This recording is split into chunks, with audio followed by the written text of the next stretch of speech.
OnEducation is sponsored by Participate, a community learning platform where the world learns together. Later in the episode, we'll hear about one of Participate's communities, Teach the Global Goals, and how you can get involved in its free community learning opportunities with educators around the world. I guess we're gonna do this. Oh man, big stretch.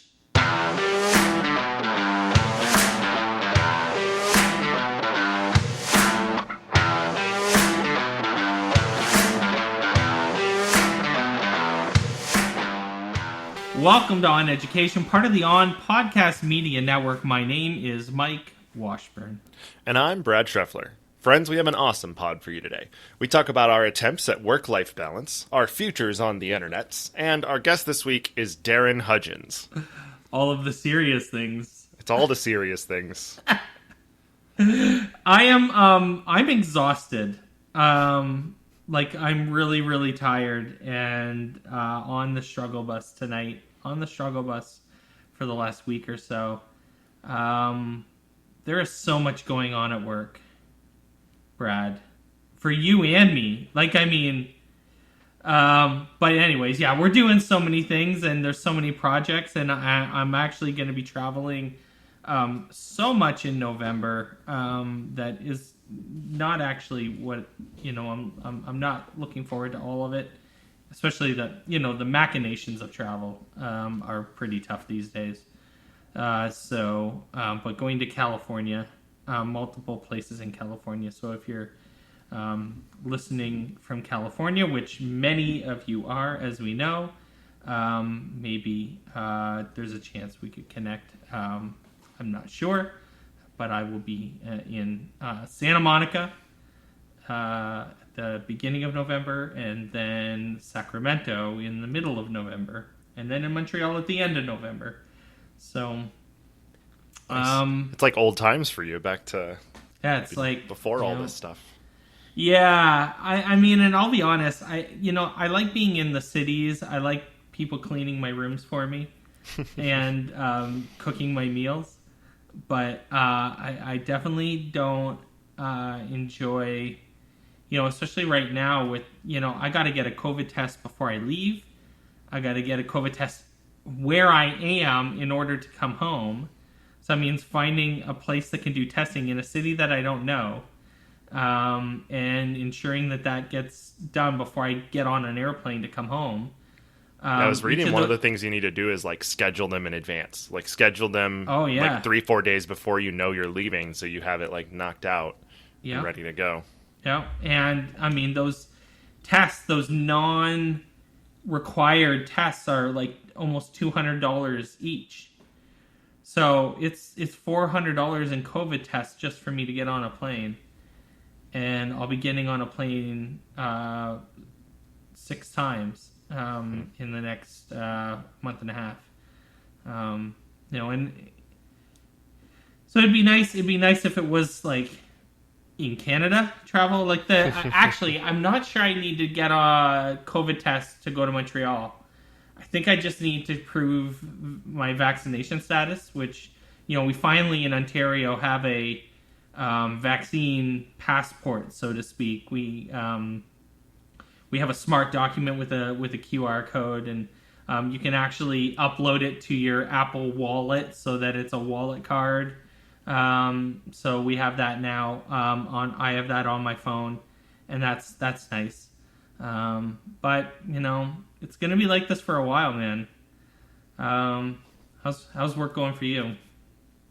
Actually, it's not bad. It's really not bad. I was talking to my dad recently, probably about 2 weeks ago, and he asked me how work was, and I said, you know what, it's actually pretty good. He goes, that's the first time you've answered that question and didn't look like you died inside. I'm like, well, that's probably true. It's getting to a point where it's somewhat manageable. It's still a lot of hours. I mean, it's 9-10 hour days every day, which is becoming normal, and so it is what it is. And if we have football games, then Fridays are extra long and stuff like that. But it's becoming more manageable hours. I think I'm getting close to what I would almost call a work-life balance. Like I think I'm getting to the point where my personal life is getting time and space in my life again, which is kind of nice. I've done a couple small carpentry projects again, and getting some of the other things in my life back in the fold, in the rotation. And so one of the cool things that happened, actually, as we're recording this, it happened yesterday, is it was Boss's Day, and my guidance team that I oversee, I guess, they surprised me with like a lunch and gifts and funny small gifts, nothing crazy, but just nice. Cool gifts. And it was just really weird. I was genuinely left speechless, which I'm not normally speechless, so that was a feat in of itself. But it's like my first time getting Boss's Day, and so it was kind of cool. I think they might actually like me a little bit, so that's good. That's awesome. Yeah, really cool. It's good that you're finding the space and the time to do the things you like to do. I say that reflecting on the fact that I probably haven't played a video game for more than 10 minutes in probably 3 days. And I have the same two over and over and over again. Yeah, Metroid and your Beatstar. Metroid and rock Beatstar. band. Yep, Metroid and Beatstar all day, every day. I got a gold on an extreme level, and I was so excited. I sent you a text message last night at like 11 o'clock. I took a screenshot and sent it to Mike at 11 o'clock. I was like, "Look at this!" I flailed in bed. It was crazy. That's pretty great, to be honest. I should play it a little bit more and try to catch up. I can't imagine the strength of your fingers has got to be enormous at the moment. I got skills. That are only useful in a very small amount of situations, but I've got them. You got some thumb skills, friend. You got some thumb skills. So that's great. I actually had to back out of a project today, actually, that I was really excited about being involved in for a bunch of reasons. You got to find space for yourself, and especially when, so not to get too like deep, but this is a good lesson for especially educators that like to do like side things, is that your labor still has value, no matter. And we've talked about this on the podcast. It took me a year to convince Glenn about like not giving away your labor for free.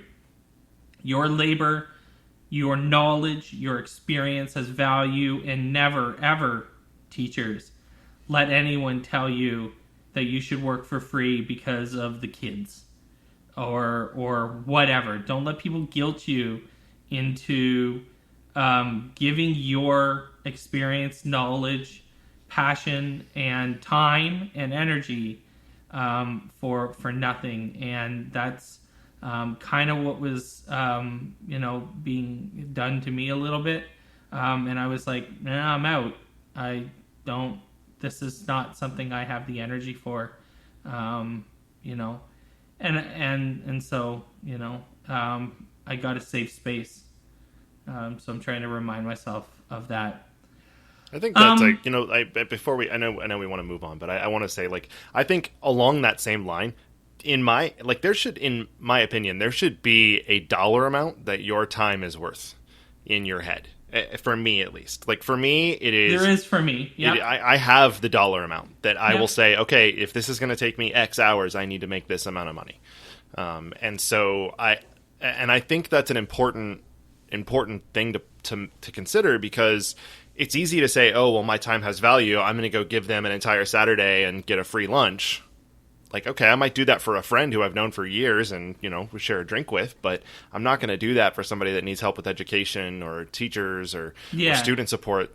Like, I do love kids and I do this for kids, absolutely, but my time does have value, and there's always, basic principle of economics and business is there's a cost to everything. So if I'm choosing to work, even if it's free or even if it's for $500 an hour, on one thing, that is, there's an opportunity cost of me not doing something else. That hour is one less hour I'm with my son, one less hour I'm playing a video game, one less hour I'm reading or listening to a podcast or whatever it is I want to do.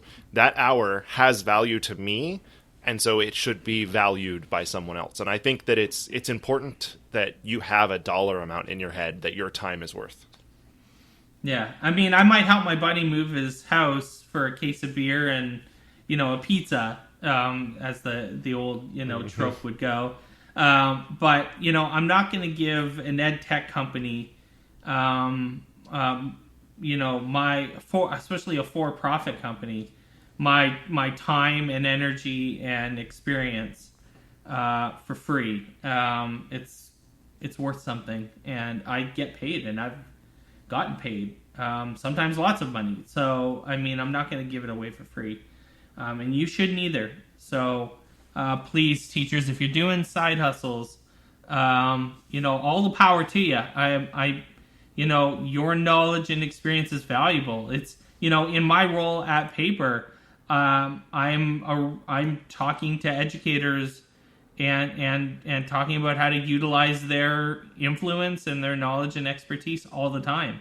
And about to have some really good conversations with a lot of people that everyone knows, even about this. So, but that experience and that insight and that knowledge that I'm going to get from them isn't free, and it shouldn't be. Like it's stuff they've worked hard to achieve, and that has a monetary value, and you have to respect that.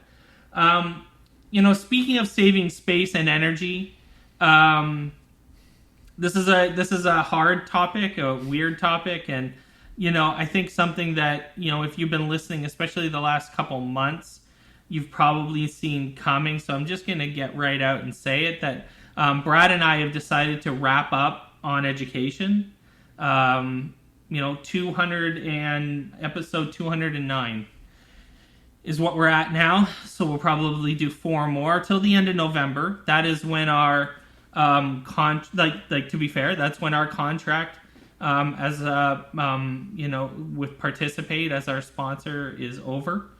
And it's been a really hard 2 months. When you lose someone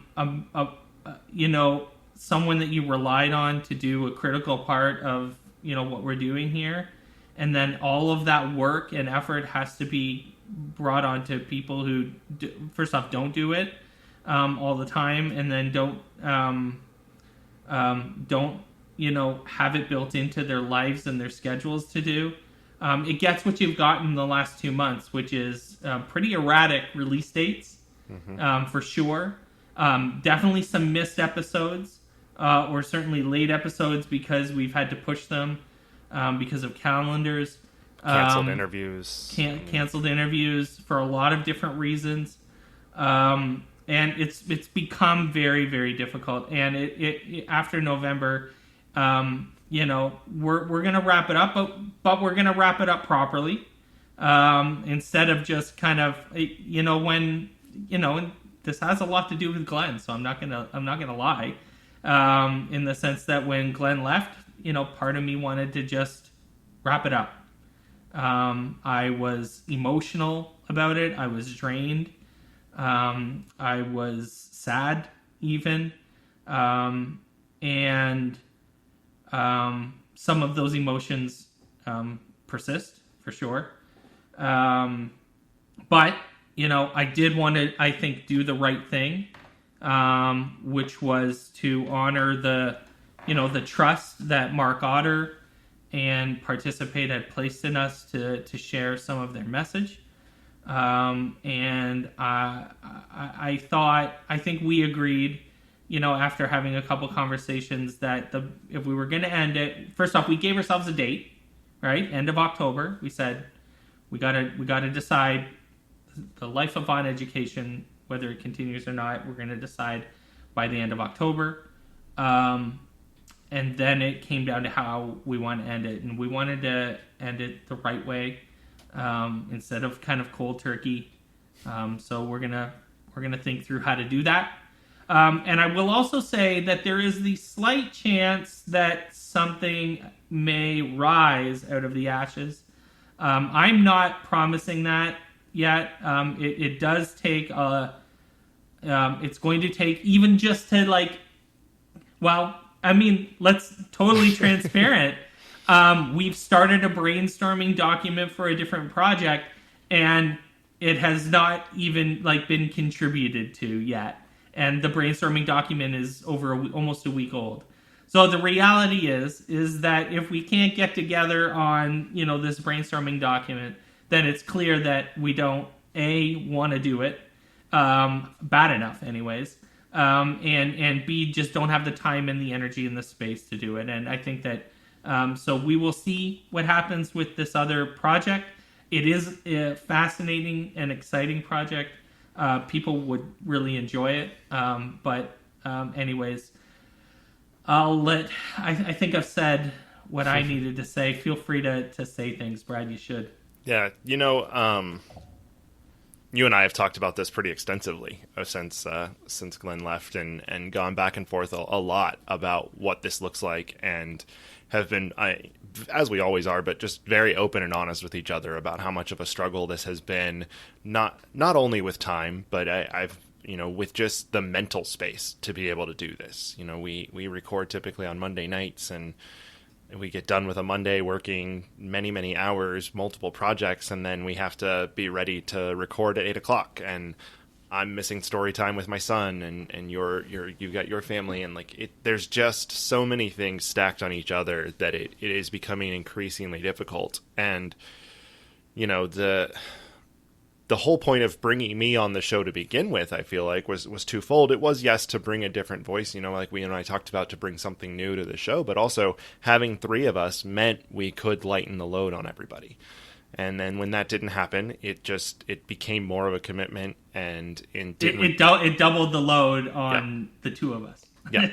So instead of reducing the load, it became a lot more. And so and Glenn made the choice he needed to make for himself, and it is what it is. And it just means this is the position we are in, where, like you said, episode releases have been erratic. You and I, have been trading off doing the editing, and even though I did edit my own podcast for years, and I can do it, it's just finding the space. That's the reason I had stepped away from my own podcast for a while. So it is a challenge. And one of the things you mentioned, this potential project, the brainstorming idea you and I have come up with, one of the things that has caused that is, you and I have both talked about this, and we talked to Audrey about this the other day, but we kind of both have the same sentiment. It's the moments leading up to, it's the day of. So Monday we record, and it is a miserable point in my calendar for me up until 8:00. When we start to record, it is just this moment of, God, I've got to go get outline notes done. I got to find time to just at least look at it, or examine the book that the person wrote, or figure out who our guest is in advance. Yeah, it's been tough because the interviews, since basically you started, all of our interviews have been this great partnership with ISTE, but it means there's a book involved in this. Yeah. And so, it's this it's this anxiety building thing all the way up until 8:00. Yeah. And then 8:00 comes, and I turn on Squadcast, and I see you, and I see our guest, and you and I start chatting, goofing off, and our guests are usually just wondering to themselves what the heck they're doing with their hour on Monday night, because you and I are riffing back and forth for 10, 15 minutes. And then we get done, and we record the main with you and I chatting, and we get done recording on Monday night. And at the end of Monday night, I feel awesome. I'm excited. Yeah. I loved it. I'm re-energized. And then by Tuesday, I'm not energized because I realize I have to edit or you have to edit. But there's it's this ebb and flow, up and down. And I think the takeaway for me is, and I think you agree with this, but I'm not done putting my voice out there on the internet for sure, whether it is this project that you and I are talking about, part of which is designed to reduce that workload, right? It involves a third person. It involves a third person. The structure of the possible project doesn't require as much work as what we do currently. So that's right. That's been a real consideration in a future project. It will be a future consideration in whatever project you or I end up in.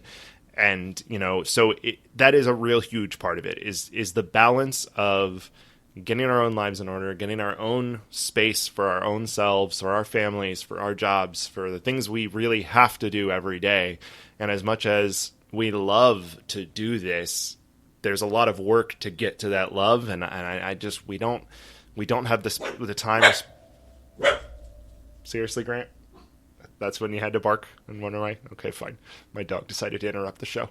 But we just don't have the time or space to do this right at this time. And I think this is the right move. And I'm oddly imagining myself like 4 months ago listening to this, like listening to you and Glenn say this is the end of OnEducation, and being, I can imagine my like sadness and irritation, because I didn't make any secret, I'm a huge fan of this show, and so to see it go is super, super sad, and it feels like it was handed to me just for me to kill it a little bit, but it wasn't my fault, I promise. And so here we are. It's I don't know, it's a lot of emotion. I think that's the end of it. It's a lot of emotion, a lot of thoughts, and they're all kind of jumbled.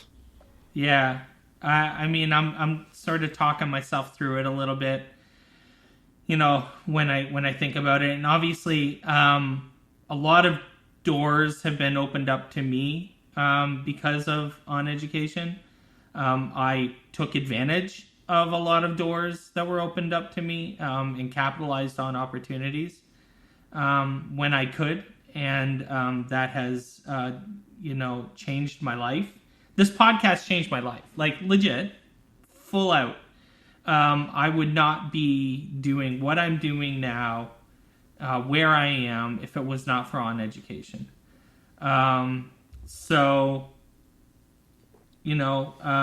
But everything has a season. I can potentially see this, mysterious new project being a really great, special thing. I see it in my head.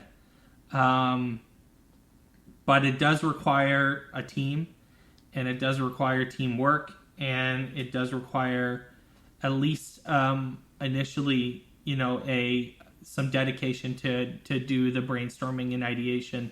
To be honest, the workload has been specially designed to be fairly low.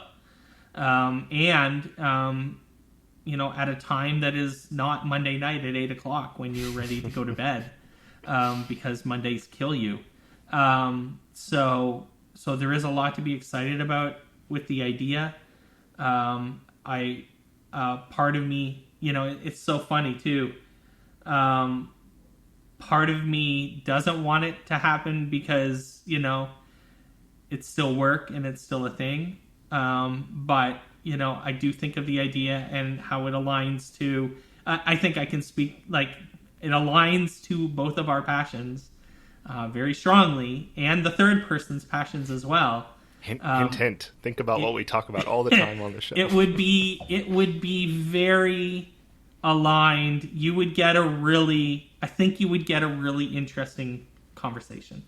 That would be a lot of fun. So we will see what happens, but we can say that OnEducation as a podcast will be coming to an end at the end of November, and that will be that.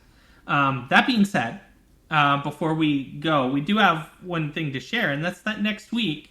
We're not leaving yet, but there won't be a podcast next week, interestingly enough. And this is totally coincidental, because actually we did not decide to share what we just shared until 15 minutes ago. But we are going to stream. We're going to do a live stream. Knowing us, it'll probably be in the past by the time this releases. It might be in the past. It is entirely possible that this is in the past.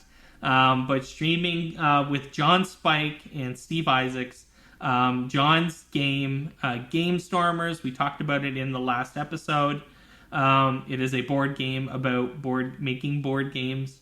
There is a new version that no one has played yet. Yeah, he just teased us with that tonight. I'm right. all excited. So we will be the first person to play his new version, and we will be doing it live on John's stream, which is where you should totally go watch it. And I will probably stream it on my live Twitch channel as well, in case you needed another place to go. But you should watch it on John's for sure. So we will be doing that, and we're excited about that. And we, depending on how the audio works out and how how listenable it is. yeah, we may just push it out there as an episode. But anyways, we will see. So there we are. All of the things. Let's just point out again how excited we are about live streaming with John, because I want to end on a positive. Like, it's going to be so much fun. I'm so excited. It is going to be so much fun. John is, awesome and funny and entertaining and Steve Isaacs will be there, which means he got his obligatory mention this episode. So that's right. good. We name checked Steve Isaacs as we are contractually obligated to do. So check that box off the podcast bingo card as well. And when we come back, we are going to be talking to the author of Developing Digital Detectives, Darren Hudgins. So stay with us. It is like a spider web. These diverse, interconnected spaces help and inspire us to understand, empathize, and take local action in our schools. That's Yajaira Guedes, a facilitator within the Teach the Global Goals community on Participate. The community is home to hundreds of resources, courses, and educators around the world, collaborating on how to bring the United Nations 17 Sustainable Development Goals into the classroom. With our students, and as a collective to be a powerful force to achieve the vision of a more peaceful, healthy, and equitable world. We'll hear more later in the episode from another community facilitator on why you should get involved. Welcome back to the podcast, everyone. Our guest is a former nonprofit director and now consultant and speaker on media literacy and social emotional learning and school leadership. I'm going to reread that, and I'm not going to tilt my neck while I'm doing it because it's not working for me. Here we go. Let's put it all on one screen. Yeah, tilting your neck was really messing up the audio, Mike. Good job. It's because I'm trying to speak into the mic because it's a little bit further away than it used to be. And by the way, that's the tease, just for the record. I'm going to re-record that because tilting my neck is not working for me. All right. Oh God. I'm going to put this on this screen. I have 3 monitors, so that's my... Oh, you poor baby. You're struggling so much. First world problems. All right. Let's try it again. Welcome back to the podcast, everyone. Our guest is a former nonprofit director and now consultant and speaker on media literacy, social emotional learning, and school leadership. Along with former guest Jennifer LaGarde, he is the co-author of 2 books, Fact versus Fiction, which we've talked about before, and the newly released Developing Digital Detectives, Essential Lessons for Discerning Fact from Fiction in the Fake News Era. Right in our wheelhouse. Welcome to OnEducation, Darren Hudgins. Thank you. It's a really excited to be here. You may have missed one part in there. I also was an educator for 11 years in the classroom. There you go. So. Well, we like the teachers, so absolutely. So it's great. And obviously that you can actually, it's funny, you can actually tell because this book is full of lesson plans, and they're really great. So speaking about the book, I appreciate that you start off the book with the fiction that dominates discourse in America right now, basically. The results of the 2020 election and the insurrection on January 6th. I don't know when you were writing this book, but I don't know if you may want to even tell that story because I'm sure you had to add that in there. And because of how pertinent it is to your topic, and maybe I'm giving you the answer because my question is, what caused you, I guess maybe even if you're rewriting, to rewrite to add that in, or what caused you to lead with that? Well, it's interesting. This, when Well, first of all, again, I never say thanks. Thanks for having me here. I really appreciate it. I wish my co-author could be here with us, but the with regards to the book, so you mentioned fact versus fiction. We wrote fact versus fiction. We started in 2016, finished it in 2018. We both do a lot of different kinds of work, and this is a passion thing for us. But it was kind of this the what and the why we need to do this work, why we need to dive into mis, dis, and malinformation. At that point, we were really staying with the narrative, political football narrative of fake news, and we can talk about that in a little bit. But really, since that book came out and all the different work that we had done in different states, with different educators, with administrators on down the line, it really came that, like, okay, we get you. Like, we know, you laid out why, you laid out what, and you gave us some links and resources to places we could go, but we really want to know how. And so, coming back to your comment of, well, how did we write this? Well, we really started with the lesson plan piece. So, like, the how do we do this? How do we teach it? We could talk about the lenses later and all those kinds of things. And then we actually came back and added the introduction, did some things about, there's always questions, how do you teach this stuff to K through 2 kids, the littles, as we call them. And so we kind of like reverse engineer it, begin with the end in mind. That's kind of how we did it. What that means is we had not finished the introduction, the first part of the book, until after the insurrection. And so it was like, this is such a momentous piece. Now, granted, we were saying, well, I wish this book was coming out like the day after that happened. But right. At the same time, this has become such a political thing. And the tribalism and the ideologies and all these kinds of things that we toss back and forth, and that's part of the problem. But one thing that was really clear with the forget about the end of the political spectrums, right? The reactionaries and the radicals. Majority of people, no matter what aisle they were on, were mortified with what happened there. And so there was a concern about, like, we don't want to jump in to make this a political issue, but this was such a point, like, is this the breaking point? Is this the gap? Is it, where are we headed from here? Is it just the beginning? Like there's all of these things. And so we wanted to start there and say, kind of how did we get there? And then what can we do going into the future? Not to discuss politics particularly, because we're talking about kids here. We have to have those critical debates. I'm a former social studies teacher. We need to talk about that stuff. But how do we get to the root of how all these things happen? And that the truth matters. And again, we had these core beliefs, that facts do matter, that there aren't two sides to every debate. Not everybody earns the right to a critical debate. If you're making up stuff that isn't, for example, like if you believe the Earth's flat, you're not going to get up to, we're not going to be able to have a critical debate.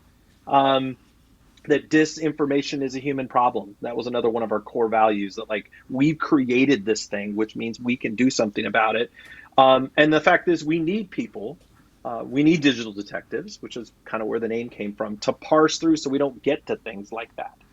So we can still have these conversations. So I could go in a bunch of directions. I threw out a lot there, but the reality is the introduction, we already had the core values. The introduction wrote itself.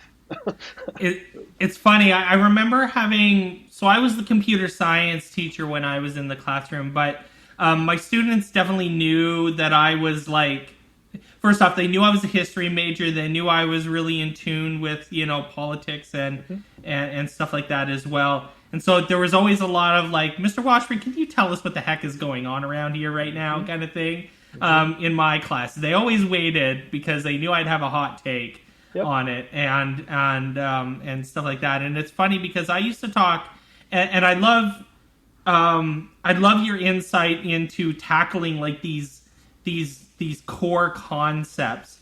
The idea, like, for example, I used to talk, or I remember really well a talk that I had with my kids about balance, especially media's balance, and the tendency of the media to play both sides of a narrative, and that's ridiculous. That there's not balance in some ways, like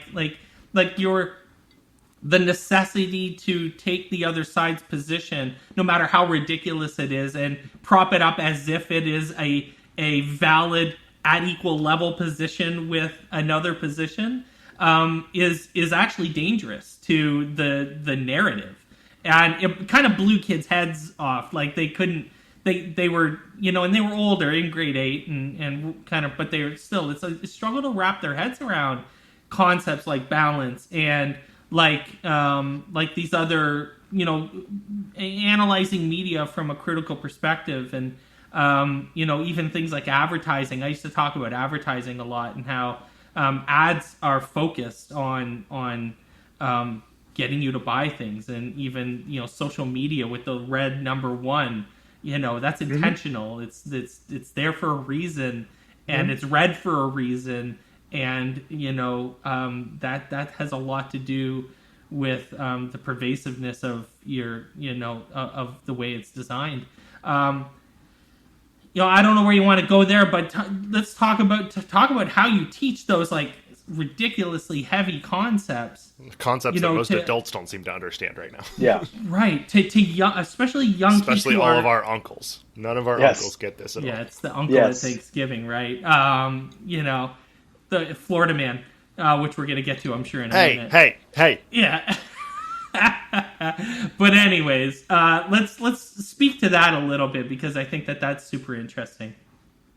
Well, there's so many ways to unpack that. You touched on a couple things. First of all, we talked a little bit about this in fact versus fiction, but one of the real pieces here is the erosion of us wanting and being interested in paying for news.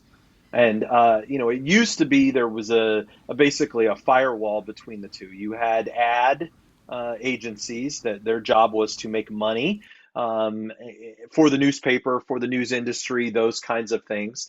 And then on the other side of that, you had, paid journalists that their job was to search for the facts, to sift through the evidence, to find out the suspects or the perpetrators, like whatever that particular thing was. And we have begun to, it's been a slow drip, but even back to yellow journalism, things like that, we began to erode away at those. And so what ended up happening is a lot of the tricks that journalists use to tell a story, a lot of the ways they built a narrative, the ad agencies, the folks that are spreading dis, and malinformation, are using those techniques against us, to the very point that I think Brad talked about, which is it triggers us, right? It plays into our amygdala. It plays into our lizard brain, which is that fight or flight thing. And if I can get you to be emotional about something, if I can get you to click on something, I can manipulate you, right? I have the ability, and the more data that we end up having, and the more data that we end up getting from folks, you can build an even bigger profile of what does Mike want? What does Brad want? And then we can feed them those things, and then we can again manipulate them to the same kind of thing, buy things, right? Purchase things, make money, add to our revenue, whatever it is. The problem is what wasn't there back in yellow journalism days, wasn't there in the king of 5 channels or 4 channels, is just the mass amounts of then cable, and now really social media and these devices in our pockets. So my point in getting into that the big picture of all of it is now what we haven't done is we haven't done a great job of teaching people social emotional skills, which is a big piece that's tied to this book, about what triggers us. Are we triggered? And if we are triggered, how do we get people to push pause and actually do the critical thinking, do the deep thinking that it takes, rather than just say, hey, Mike sent it to me. It must be true.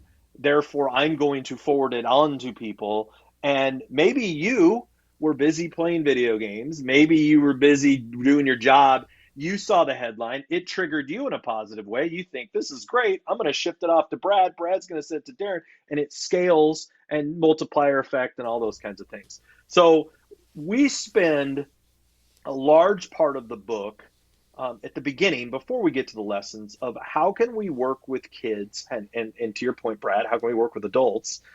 We don't do that directly, but we're hoping this might happen. How do we get them to understand the clickbait, the triggers, the people that are trolling you, maybe even in some cases the nuance of satire and parody, and not take those as just truth, or your ability to then take motivated reasoning and make it into whatever story you want, which is, that narrative. So again, a lot there. I don't know. Do you feel like I got to your point? I mean, I can get into more things, but that's the big picture. This is Ava Gay Blackford, another facilitator within the Teach SDGs community. I believe that education is the most powerful force to encourage human rights and dignity, to wipe out poverty and strengthen sustainability, to build a better future for all.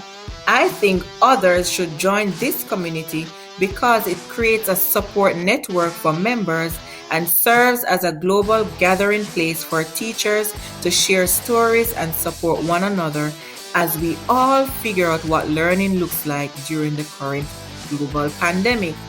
To access hundreds of resources about the global goals and to connect with almost 1,000 educators around the world, join the free Teach the Global Goals community.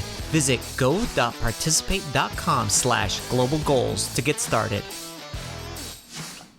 So I have a question. I don't necessarily have a perfect way to phrase this question, but okay. I'm putting it out there because what you're talking about is sort of idyllic. We need people to understand all this stuff, and I said semi-jokingly that all of our uncles out of Georgia don't understand this, so why can we expect our kids to? But in all seriousness, with highly intelligent people who I work with on a daily basis, who teach other kids, the idea of connecting all these dots and making the realization that all these things are feeding each other and that they are intentionally triggering emotions with things like news stories, and that, I'm trying to really hard to avoid getting super political, but that the right-wing Republicans, who are a minority of our country, are now in full control of the media ecosystem because of Fox News and the other. But anyways, I digress. My point is that there's all these pieces and things in place that most adults are not recognizing all of the influences that are happening. So how do you boil it down in a way that, I mean, like you said, there's examples here for littles, but all the way to, middle school and high school. How do you make all that happen in a way that's meaningful, but also gets learning across? Well, so what we've done, again, in the idea or the concept of developing digital detectives is getting a framework for educators to start having conversations with their children in their classrooms about these topics without going right into, let's talk about Fox News, let's talk about CNN, let's talk about MSNBC, let's talk about everything on the spectrum, because most kids don't watch the news. They hear what comes from either their parents, they may get things that come out of magazines or things like that, but most of them are really on social media. They're on all kinds of different apps, and they're getting their information coming to them from their friends, from their filter bubbles that they're in, like depending on those types of things. So rather than getting into what we're talking about, which is really adult learning, what we try to do is get them to understand through 4 different lenses. One of them I already talked about, which is triggers, which is really understanding emotional response. When you read something, when you see something, how does it make you feel? Not just what you think, but how does it make you feel and why? The second one is getting them to understand that next lens is access. And what's different between how we used to teach information literacy and media literacy is it didn't have these devices in our pocket, right? You could get them on a website like we always talk about the Northwest tree octopus. Do you guys remember that one from 25 years ago? People used to use it. It's made up octopus. It's a website. It was all these things. People would go there and they would say, "See, look, stuff on the internet is fake." Well, that was 25 years ago. We didn't have the iPhone, but we had these checklists that if you go through and you check the domain and you look at these things and you do all that. Well, the internet's changed dramatically, and the power of these devices and things coming to you in your pocket changes and influences the ability of how we can parse credibility. The second part I've already talked about, which is you guys influence what I like or what I comment on. And that goes back to those tribes, which you're talking about.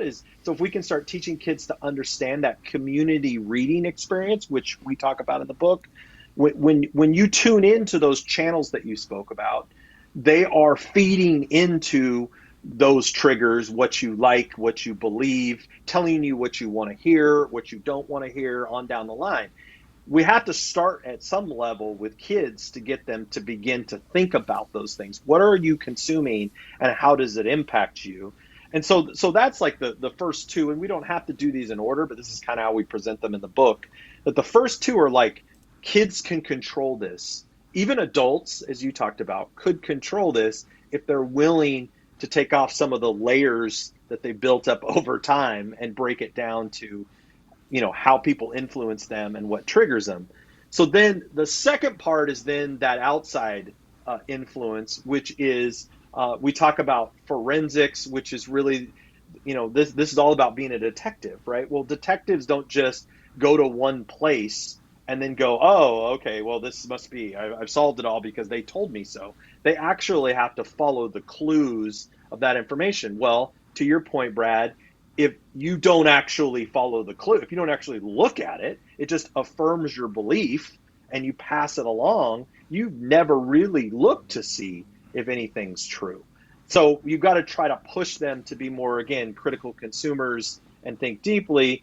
And then you have to also look, well, as things come in on those devices, if I see them on a website on my laptop, they don't always look the same as they would on an app, on social media, on your phone, or they don't, TikTok, it doesn't look the same, right? Those kinds of things. And so then how do you begin to look for clues in other ways there? And then finally, the last lens that we have them go through, which is also playing into a little bit of what you talked about, is motives. And so we we actually have a mug book in there where we have all kinds of different individuals that we, all kinds of actors that play a role in pushing out this particular information. Yeah. Some of that can be, very simple stuff like you guys like trolls, or bots or, clickbait, like stuff that we hear about all the time. But it might also be a blue liar, or it might be the Stan, or it might be a Century. Like there's other individuals out there pushing out dis, and malinformation that we don't always hear about or know about, or again, to your point, Brad, we don't get deeply in there or into sussing them out. If we can begin teaching kids that these kinds of nefarious folks are out there, if people have these particular motives, these particular ideas, if we get them to understand that, that their mobile device impacts how they consume media, the people that they like and share, how the devices are made, and then finding those triggers, then we think we can begin to create that critical process that we hope when they get to be adults that they actually will be able to parse credibility a little bit better and not maybe follow conspiracy theory, which I think is what you were alluding to. Yeah. So Darren, I'm exhausted. For lack of better words. There was the American, first off, there was 2016 and the 4 years of nightmare that followed. And then there was, the 2020 election. And then I'm in Canada. We just had a national election up here in Canada. We have a provincial election coming up in a year. Yep. And then, the U.S. midterms, and then people are already Yep. talking about 2024. I'm freaking tired, Darren. Yep. And the fake news, the world of fake news, just doesn't seem to stop. During Fact or Fiction, it was Trump and immigrants and so on and all of that stuff, and now it's masks and vaccines and Black also Lives still Trumps and immigrants, just right, and Black Lives Matter and Antifa and QAnon and everyone is just burnt out, and our kids, and I know this, our kids are watching. My 5-year-old son, because he hears my wife and I talk about it, knows that Trump is the bad guy. And literally said that just the other day. Trump's the bad guy, right? And I'm like, yeah, Trump's the bad guy, buddy. And it's like, and my 13-year-old son is obviously acutely aware of, the nonsense and how crazy it is. And so, you have kids that are scared because their parents are scared, and kids that are tired because their parents are tired, and when they hear the news or overhear the news or overhear their parents talking about the news, it's existential dread sometimes. Like, I mean, we haven't even talked about the environment, right? Like, we just talked, like, all of that nonsense I just said was politics, right? We haven't even talked about the environment and all of that. But, and then you got teachers who are also, Darren, really freaking tired right now. Like, they're exhausted, and they're barely for legitimately staying alive. Like, in some cases, depending on where you live, they are barely staying alive where they work. And so then to have to confront this, to feel obligated as they should. I mean, maybe that's part of the question. Is like, this is a lot, and it's a lot for teachers to have to kind of handle and teach, and obviously it's systemic because parents aren't doing it in some cases. How do you convince teachers to teach this stuff, and how do you make it easy, and how do you have them do it without scaring the absolute shit out of their students? And, also feeling like, oh my God, it's all crashing down on me as well. Yeah, I mean, that's a big question. I get it, but oh my God, like, it's all serious. There's a lot you said there, and we could unpack a bunch of different things. I mean, one of the first things is Jennifer and I believe, honestly, all those things you listed, politics, human-made climate change, the continuing channels, we barely talked about the pandemic and all the mis, dis, and malinformation there. Right. Like all of these things are exhausting, but we believe that the link to all of those things, like the thing that's making us exhausted, is the fact that we haven't spent time on thinking about media literacy, information literacy, how do we consume it, how it impacts us, this continuous thing that keeps coming down the pipe. And if we don't start teaching it somewhere, then it's not going to change, because what they're attacking, what they're going after, what they're trying to get is, again, these primal urges. Like, humans are, we also say this a lot, humans are incredibly predictable. Like, we keep adding all this technology, we keep going, but we understand what humans get triggered by. We understand. We sure do. Everybody here is, well, I shouldn't say everybody. Folks that have, as you talked about, your kids are consumed about their future. I mean, that's why I got involved with this several years ago, because I was looking at my two sons and going, what is truth? If we don't talk about this, and we don't start coming up with strategies of how to address it, how are we going to, have truth? And what are we going to do? And then another point that we really brought out that we've changed, and the only part you will see, and we actually talk about it in the introduction, is we got in a hot debate about what to title this book. And we desperately did not want to add the term fake news to this book. But our publisher and editors, we went through it, that it was a tie between fact versus fiction. And we have come to believe, and that's why we put it in quote marks, is that fake news has now become political football. I mean, it is the term to dismiss anything that they don't like. So, for example, if somebody's listening to this, and you, I can't remember exactly how you phrased it, but you said Trump is the bad guy. Well, immediately this podcast is fake news. Done. I'm not going to listen anymore if I was even listening to it before, and I'm gone and I'm moving on.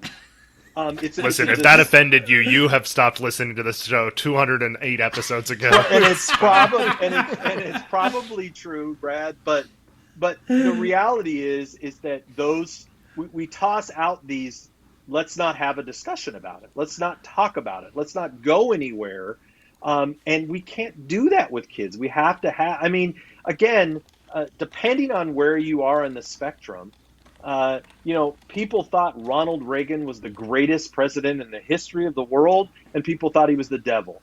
And then you move on to Bill Clinton, and it's the same thing. Everybody thought he was the greatest thing. Oh, he balanced the budget. But then there was this other thing. And then, again, we moved on, and we thought, you got Bush, you got Obama. We go back and forth on all these things, and it's just become this political spectrum. They want your attention. They want your money. And I don't think kids can completely conceptualize that, other than mom and dad are for X and mom and dad are for Y. They don't really understand, well, why is that? And we need to get into the conversations of how that is. So, all that being said, what we built first and what we did at the end of the book was create lessons, or what we really are, they're mysteries, for kids to solve that are in not a political space, right? There's stuff that we thought at those particular ages that they would be interested in and want to solve the mystery. And so we give them, we give the teachers, the people that would be putting these things out, not only these particular mysteries, but then we also have attached with this book what we call the evidence locker, which is something tied to all of these chapters, where there's mini lessons. There's pieces of these mysteries, and then we give them a case file that goes with it. And so there's all kinds of information that is like background things that might go to them solving the mystery. We'd ask them ahead of time, based on this headline, based on what you read, do you think this is true or not? And then give them information to start beginning that process of being a detective. Now, obviously, in the end, we give the teacher resources to then say, okay, well, this is what it is. This is fact, or this is fiction, and here's the reasons why, and be able to, again, go through that detective process. We don't jump into politics in this book, and the reason is because we don't think developmentally some of the kids are ready for it. And number two, there's always you're going to trigger folks right out of the chute, and they're not going to be interested in teaching them anything and not having any kind of critical debate. And if that's the case, we've already lost them, and we're going to get to where, in some of the cases, some of our folks are today. Interesting. Well, Darren, I hope people check out the book and look at the ways to incorporate this into their classrooms. If people want to reach out to you or to Jennifer, or get a hold of the book, where can they find you guys? Well, we have all kinds of different spaces. If you look on Twitter, she's Library Girl on Twitter, Jennifer LaGarde. I'm D Hudgins, HUDGINS on Twitter. We're on Instagram. Obviously, the books are wherever books are sold. There you can find fact versus fiction, or developing digital detectives. We're pretty prevalent in putting out our information, letting people know what we do and how we do it. And we're, like I said, I feel like we've gone all over the gamut on different things today. But we really are passionate, and we do believe that this is some of the most important work that educators can do. And I also do think, even for parents, it might be an interesting avenue for them to look at about how do you have some of those conversations with your kids. Again, we spent a lot of time talking about the social emotional pieces, how to ask questions about certain things, unpack that, and so it might help them as well. So awesome. Yeah. Very, very good. Darren Hudgins, thank you so much for joining us on the podcast. Absolutely. You too. I really appreciate you having me and having such a spirited conversation. Awesome. Thanks for listening to On Education. My name is Brad Treffler. My co-host is Mike Washburn. On Education is part of the On Podcast Media Network. You can listen to this show and many others by great educators like Monica Burns, Mike Matera, Tisha Richmond, and many more by visiting onpodcastmedia.com. Want to get in touch with us? Check out our website at oneducationpodcast.com. You can tweet us at oneducationpod. Mike is at Mr. Washburn on Twitter, and I can be found at Brad Schruffler. You can find us on Facebook by visiting facebook.com/oneducationpod. We're also on Instagram at oneducationpod. If you're enjoying the show and think others would too, we would be thrilled if you would share it with them. Please leave us a rating or review in Apple Podcasts or Google Podcasts.